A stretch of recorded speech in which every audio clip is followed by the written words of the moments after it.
We all know that life is not what it seems. In fact, we see more and more every single day and times in the day where spiritual things take place.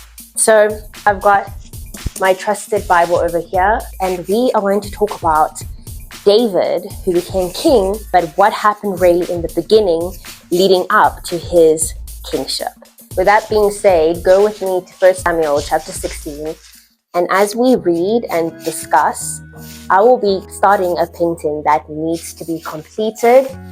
So bear with me as you see the back of me, but listen and take notes. You're about to get some amazing revelation. In verse 1, it talks about how Samuel, the prophet, was mourning the fact that Saul will no longer be king because God said that he is removing his anointing from him.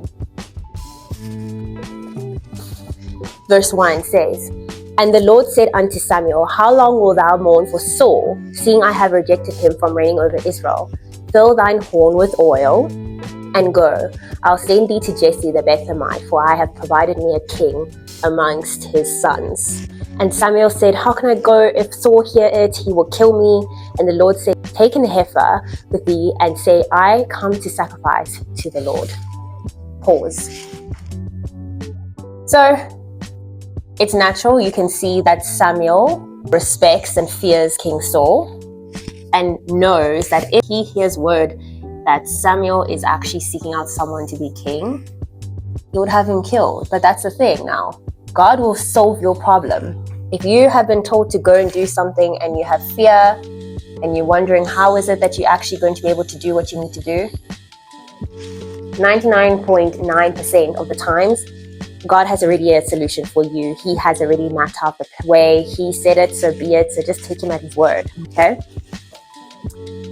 Verse 3, "And call Jesse to sacrifice, and I will shew thee what thou shalt do, and thou shalt anoint unto me him who I name unto thee." And Samuel did that which the Lord spoke. Well done, Samuel, being obedient. And came to Bethlehem. And the elders of the town trembled at his coming, and said, "Comest thou peaceably?" And he said, "Peaceably I come to sacrifice unto the Lord. Sanctify yourselves, and come with me to sacrifice." And he sanctified Jesse and his sons, and called them to the sacrifice. And it came to pass, when they were come, that he looked on Eliab, and said, "Surely the Lord's anointed it before him." But the Lord said unto Samuel, "Look not on his countenance." Sorry, I need to actually make sure the ink comes to the point, because when I'm drawing, the ink dries out because it leads to the back, gravity.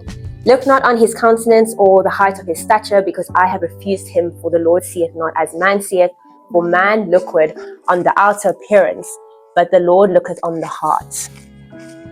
Pause again. We clearly see that what's meant for David is going to be. That means what's meant for you will always be. If God said it, trust and believe it will happen. No one else can take what's for you. So you don't have to have fear, anxiety, worry as to whether you're qualified or unqualified. God calls the unqualified and qualifies them in him. All you need to do is be obedient. And it's understandable. We have times when we are frightened, when we are wondering how is it that this will happen. Once again, just know that it will happen, because what's meant for you will always be for you. Verse 8. Oops. Then Jesse called Abinadab and made him pass before Samuel. And he said, "Neither hath the Lord chosen this." So we see how Jesse the dad is going through all his sons, and Samuel says, "Nope, nope, nope." Then we go down to verse 11. "And Samuel said unto Jesse, Are here all thy children? And he said, There remaineth yet the youngest, and behold, he keepeth the sheep. And Samuel said unto Jesse, Send and fetch him, for we will not sit down till he come hither."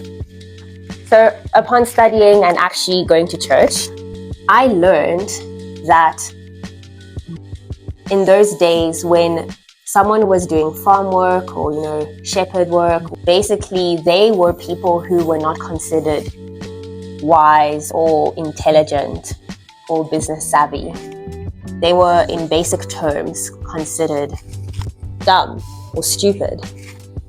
So if you are thinking you are dumb and stupid, to be frank, this is your proof that doesn't matter. And most of the times we actually tell ourselves lies. We tell ourselves these things and give ourselves excuses so that we can justify as to why we aren't where we want to be. And because we understand how like attracts like, your thoughts become things, and basically your energy attracts on that level, you will start seeing synchronicities or confirmations, as some people might say, proving that what you're thinking and what you've known is right. Meanwhile, that's not the case. We also have to have intelligence to know when we are self-sabotaging or when we are really being helpful and, going according to what God says.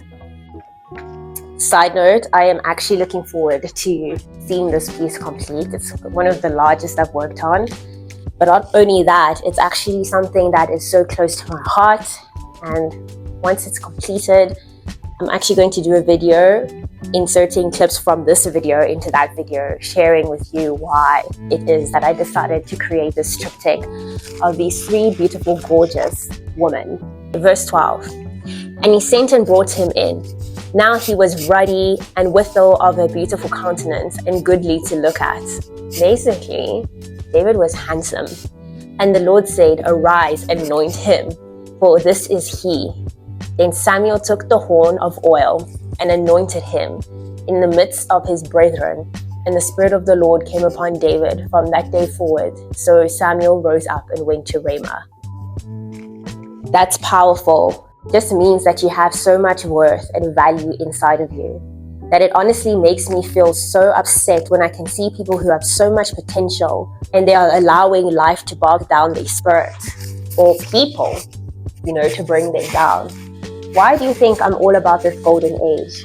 If you're new here, the golden age of Gabrielle Inoki Denim, our artwork and luxury fashion brand, has different seasons and different series depending on what I am feeling at that time based on what God has been sharing with me. And this is the golden age, okay? It's for those who know their worth, embrace it, and max it out in today's society. We're not playing small, nor are we allowing things that were weighing us down, baggage. Instead, you are embracing what you have, your value, your worth. Now, if you feel like you're in a season where you're supposed to be having more, but you aren't necessarily seeing those fruits, and time again when you try, it's more of like a setback after setback. Let this be encouragement to you. Let this be confirmation as to never giving up, because at the right time and at the appointed time, things will work out for you. Take this as something that you need to go through in order to get where God has promised you to be. I recently was having a discussion with someone who I know, or rather is in my life.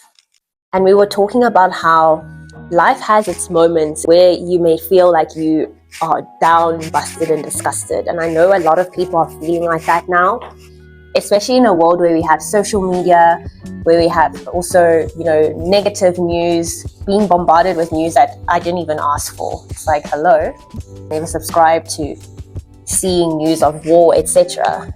But that's the reality. That's the life we live. We're on this planet.